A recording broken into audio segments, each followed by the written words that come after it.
Hi, everyone, and welcome to the Thursday Talk with the Provider Partner. This is a healthcare revenue cycle podcast.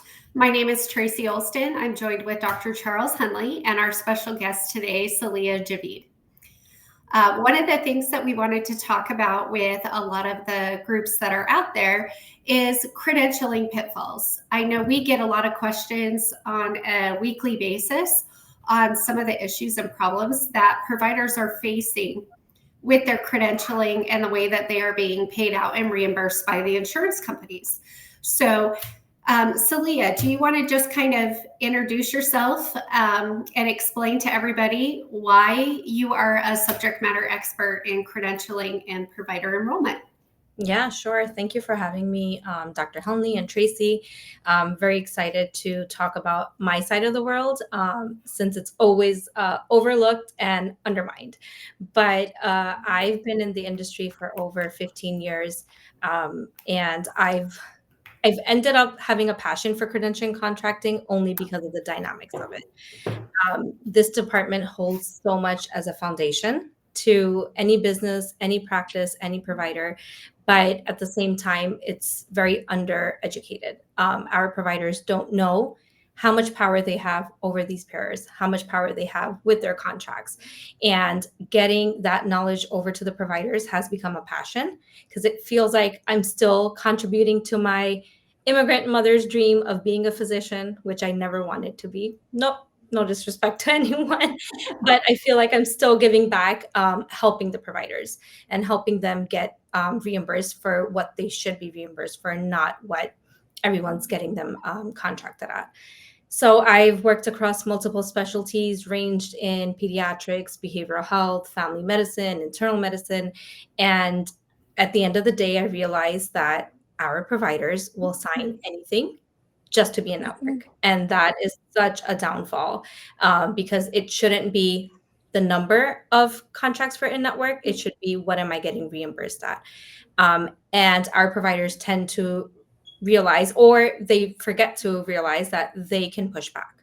You have so much leverage over these pairs to push back and get what you need and what you deserve versus what they're offering. And I've definitely enjoy that pushback, and I enjoy being the bad cop for the providers because at the end of the day, it's a win-win for both me and the providers I work with. You know what I find really interesting is we get a lot of providers that will reach out to us and they don't even know what they're getting paid. And once they do some investigation, a lot of them are shocked to realize that they've signed agreements in the early stages that they're getting paid anywhere between 72% to 88% of Medicare. So they're not even getting paid normal Medicare rates, and they don't know that. I agree. I totally agree with you. And the verbiage that's written in the contracts, I don't expect any physician to know what it says or how it's being offered. It's usually in very, very weird ways of writing. And that's what I've specialized over the last couple of years, reading that verbiage. What does it mean? Our providers tend to overlook like how much leverage they have over interest payments, how much leverage they have over late payments. Are you getting paid according to the schedule? And again, I don't think the contracts are valued to the point that they should be, because when we see in-network, that's it, run with it. But we tend to forget that we need to make sure that the pairs are living by what you're contracted with. Absolutely. So the big question, I'm a physician, as you know, and the big question is full disclosure, before we started doing this, I didn't know what this meant and how can I negotiate my contracts? And they just thought the insurance gave me a contract and I just signed it and that was it. And I know many of my friends have that same thing. Yeah, definitely. The pairs know. The pairs know you will never question or you will never push back. There are ways to push back on. We have geographic information we use. We use statistics around member lives. We use even statistics around like the provider's profile. How many years have you been practicing? What is your specialty? And it ranges. And what's interesting to me is that we may think a family medicine may not hold as much as power as a specialist will. That's not true. A family medicine provider can push just just as much as a specialist could for those rates. And the pairs will honor it to you. It's just having that verbiage and that leverage with the pairs. I'm not saying it's a piece of cake. I'm not saying it happens overnight, but it definitely happens. And we've seen success rates for our providers. We have those pair relations. We have those contacts at the pairs that we work with to ensure our providers are reimbursed. Again, it's not an easy game, but again, it's very manageable. Well, and I think a lot of providers think that this is a quick process, and there's a lot of negotiation that goes back and forth to settle on good terms. It's not something that happens overnight. It can take quite a few months to settle on an exact term that both parties can agree upon, right? Right. It definitely takes a lot of meetings, a lot of back and forth conversations. We don't meet just with one rep. We have to start with our local person, and then we work all the way up to executive leadership. Again, like a part of the process shouldn't just stop at your rate. It should stop at what happens next. If I live by these terms, what will you offer me more? I look at it more of not a contract, but a partnership. Because if I'm bringing value to your organization, and I say me because I represent these providers, so I take it as me. And if we're giving value to you as a pair and your member lives, then there's definitely some value you need to add back to our provider's profile. So we become that mediate negotiator, and try to come to that median term where we're not overburdening the pair, but then we're not also being undervalued.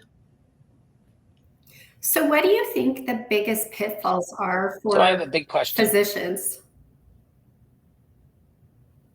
Sure. I think it's a knowledge, just knowing what the process is, where in the process that pushback should be. Also, the verbiage that's used in these contracts is so loud that sometimes it gets overlooked because it seems so much when you read it from a legal aspect.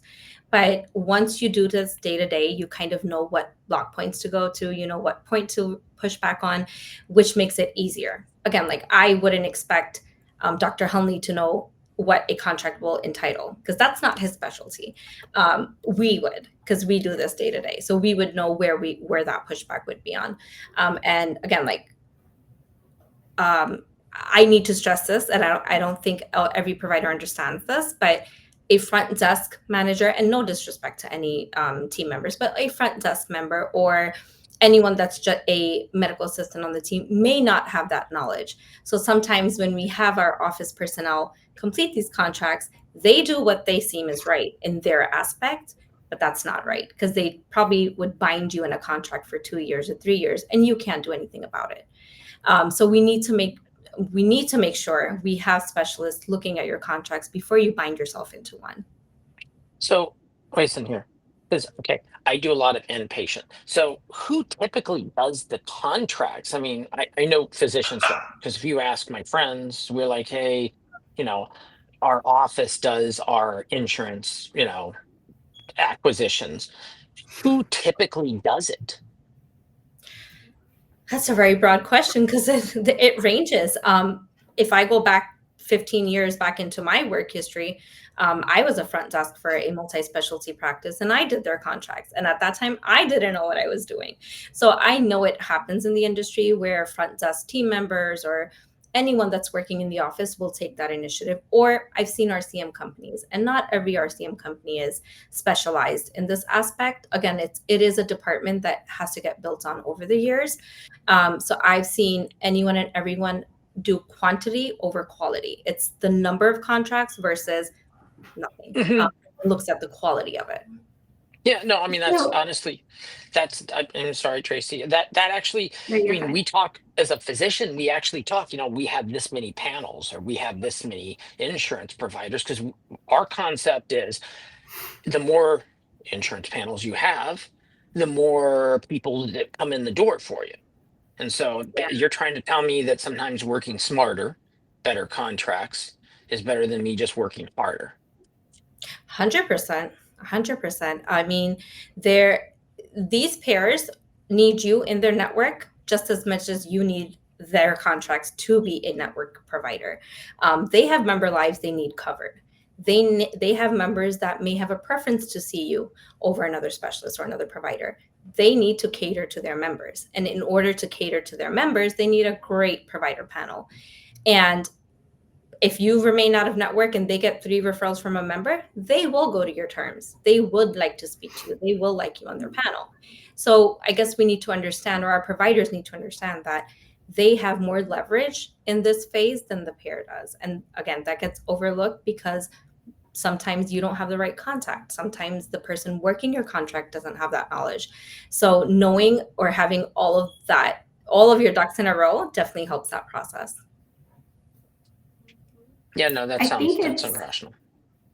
I think it's really interesting because you mentioned years ago when I started in this business, I was actually working as a nurse and I was filling out credentialing applications and had no idea what I was doing. I was just doing it because I was asked to. And for me and probably many people that have been where you were, Saliha, or I was, just getting approval from an insurance company was a huge win for us. We were just like, great, we got a credential with Blue Cross Blue Shield. We can start seeing all of these Blue Cross Blue Shield patients. But when you look at the bigger picture and you like see through the trees per se, you start to realize, hey, I have a huge panel of patients, but I'm only getting paid 72% of Medicare. So I'm actually losing money on all of these patients that I am actively seeing because we're all so excited to get that contract. We're not looking at the fine print, or we don't have the knowledge of what exactly we should be looking at. Yeah, and that's a great point, Tracy. Everything post-COVID has changed. When COVID came on, healthcare took a big change, and our providers don't realize that post all of that, have you revisited your contracts? Have you ensured all of those attestations or those addendums are there for you to continue to provide that care and then get reimbursed? So again, back to your point, like not everyone will know or have that knowledge, which is okay because not everyone is trained. And honestly, you learn this over the years from your mistakes, from your wins, from your loses, that all of this has to be put in a checklist. And it just doesn't stop at getting that approval letter. What happens next? If I ask a provider what happens after you get your approval letter, I don't know. I always get, I don't know. We start billing. But we need to take it to the next level. Are you loaded correctly? Is your specialty reflective? Are your claims getting paid? So there's so many dynamics in this whole credentialing and contracting process, which I feel like as soon as, to Tracy's point, we get that approval letter, it's a win and everyone runs with it. The process doesn't start and stop there, and not everyone knows that. Yeah. I think what's really interesting is, we get people that come to us for help on a regular basis and they say, but we're credentialed with Blue Cross Blue Shield, or we're credentialed with Aetna, but all of my providers are not necessarily participating even though we have a contract. And I don't think people realize just because you have that contract, all of these different departments are so siloed at these payers that they're not talking to each other. And if you don't have the right team members in place to help you connect those dots and connect those pieces, you could have providers that are missing opportunities to see patients. You could have instances where you're not being paid like you should be. You could have instances where you're not able to push referrals through because all of those dots are not connected because we were just so excited on the front end to get that approval. We didn't follow through with all the other steps that you have to make sure that you are fully credentialed appropriately with the payers.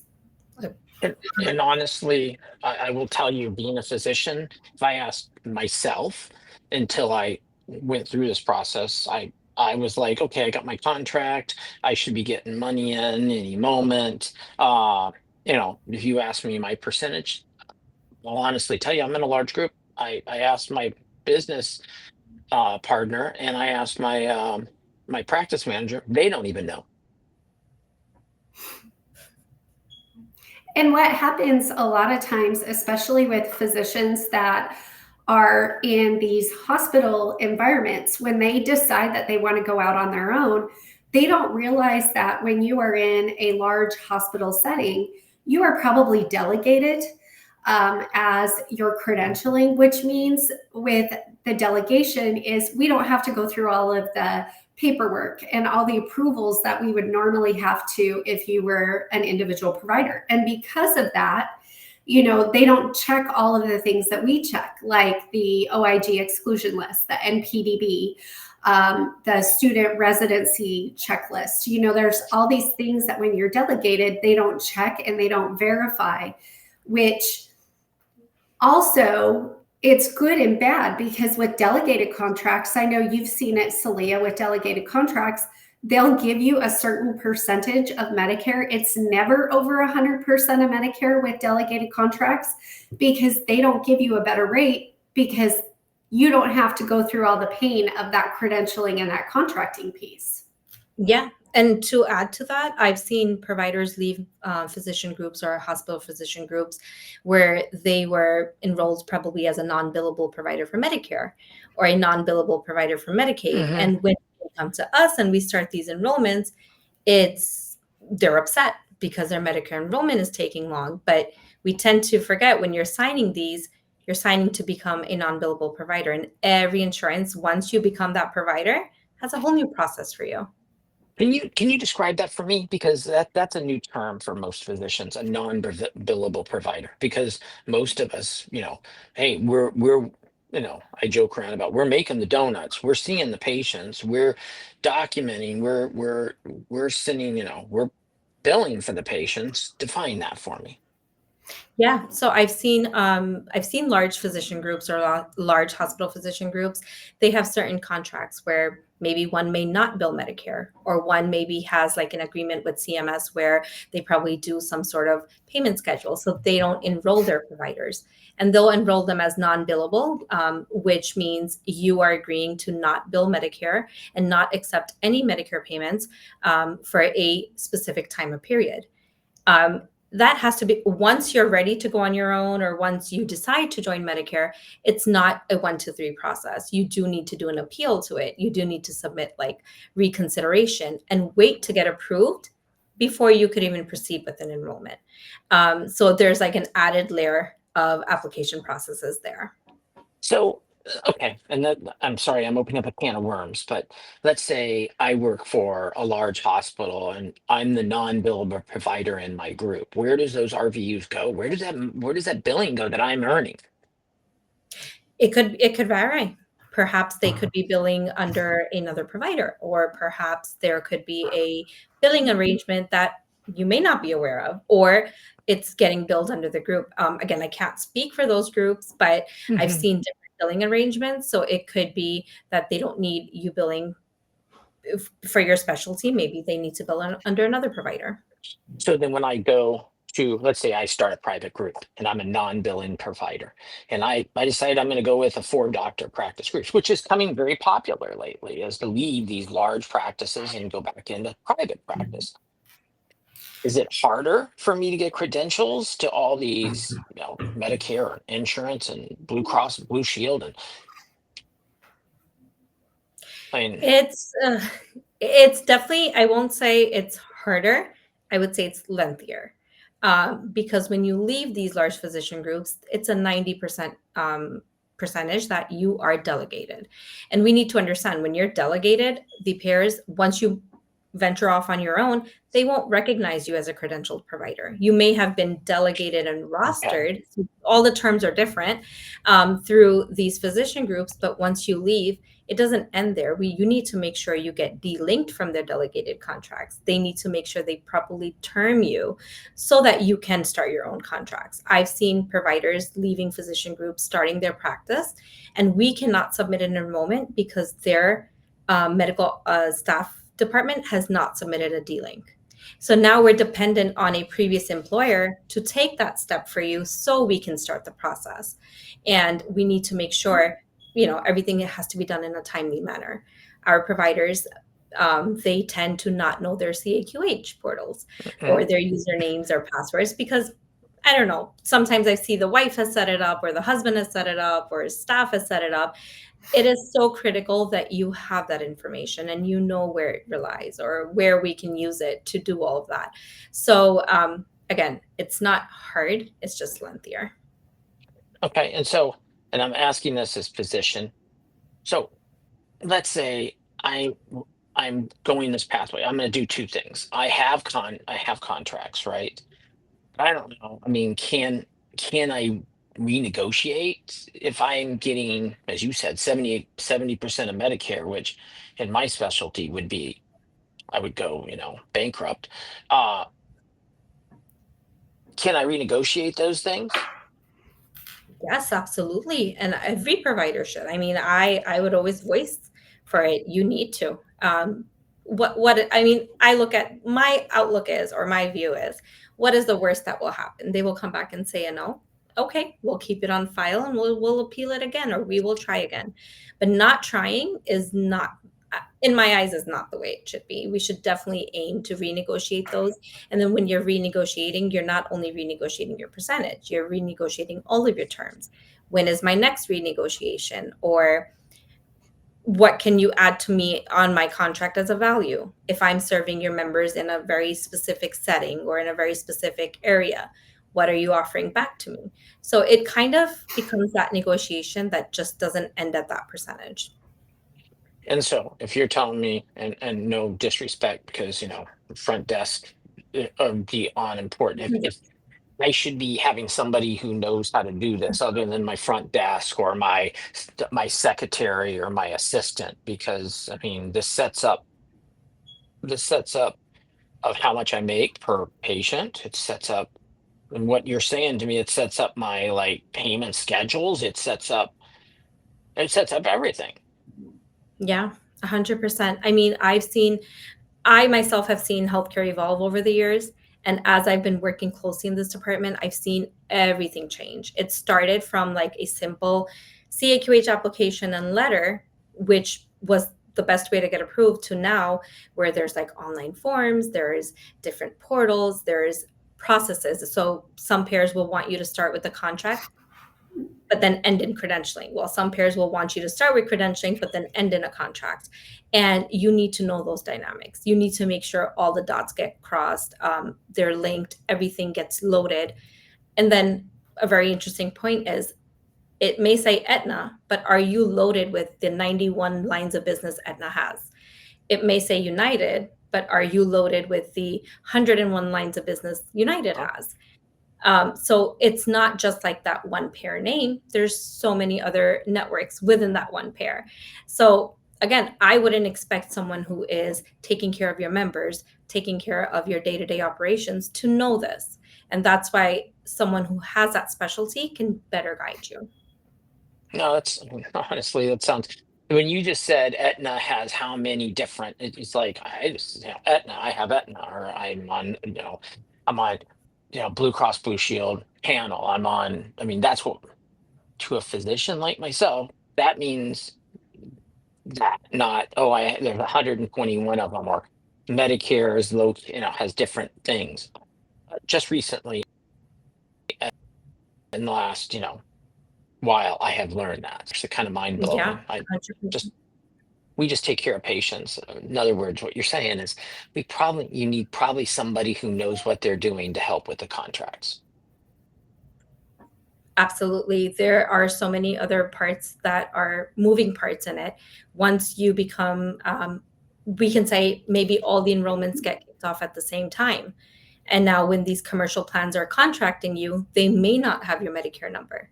So while you may see an Aetna approval letter, that doesn't mean you can accept an Aetna senior supplemental patient because you weren't loaded for that Medicare line of business.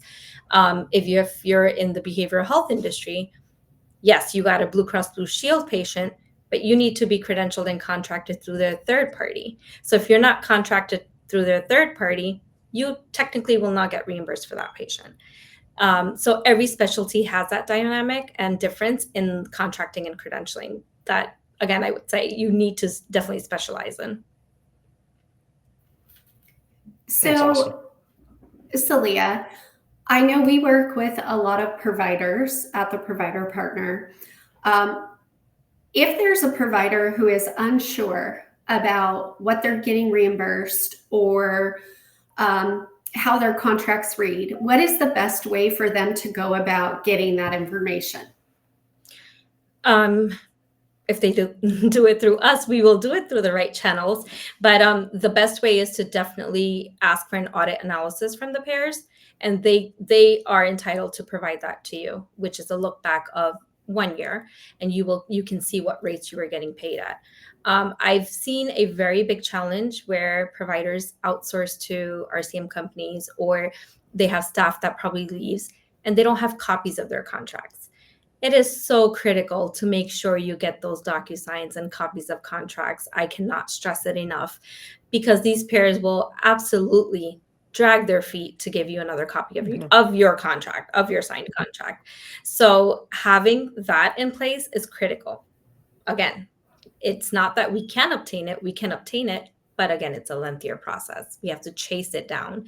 And I've seen pairs really drag their feet out for months before they resend that copy to you. Yeah, we've worked with enough clients to know that if you do not save your DocuSigns when you sign those original agreements, it does make things challenging when you're trying to confirm rates.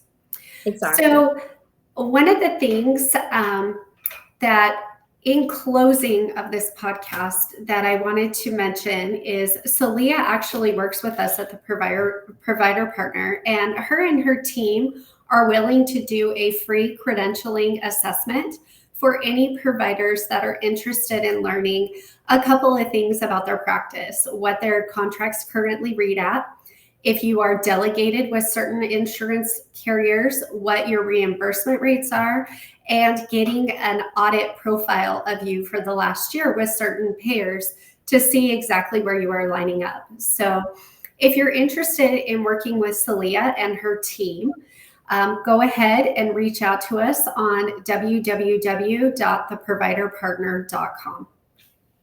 Yeah, awesome. That was actually beyond. It's always good information, but it's eye-opening and awakening how little physicians like myself understand about that side. We just take care of patients and hope that the insurance pays us. So it's actually great info. Yep. Welcome to our world. Sounds good. Okay. Thank you, everyone. Thank you. Have a great day. Thank you. Thanks. Bye.